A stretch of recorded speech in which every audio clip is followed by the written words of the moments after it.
नमस्कार शेतकरी मित्रांनो, तर आज आपण पाहणार आहोत जे भूमी अंतर्गत चर काढला जातो तो कशा पद्धतीने काढला जातो। जेव्हा पाणी हे जास्त पडतं तेव्हा ह्या पूर्ण रानाचं पाणी हे इथे येऊन साचत होतं आणि त्यामुळे काय होत होतं की पाण्याला जाण्यासाठी मार्ग मोकळा नसल्यामुळे ते पाणी कोणीतरी एका कडेला साचून ते हे पूर्ण माती घेऊन जातो।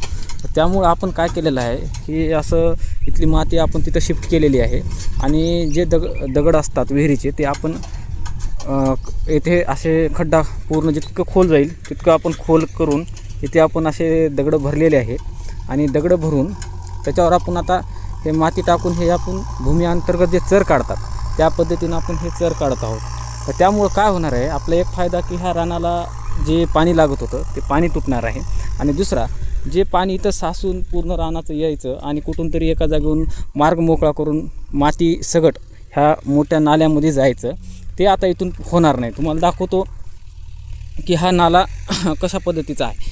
तर हां, इथं हा पूर्ण मोठा नाला आहे, हे तुम्हाला दिसत असेल। तर काय व्हायचं, जेव्हा पाणी खूप पडायचं, पाऊस खूप पडायचा तेव्हा पाणी इथं साचून हे बांध फुटायचे चान्सेस जास्त व्हायचे। त्यामुळं ह्या नाल्यामध्ये जास्तीत जास्त मातीची धूप होऊन माती जायची। तर आता इथून पुढे ते होणार नाही, त्यासाठी आपण हे असा हा चर काढलेला आहे।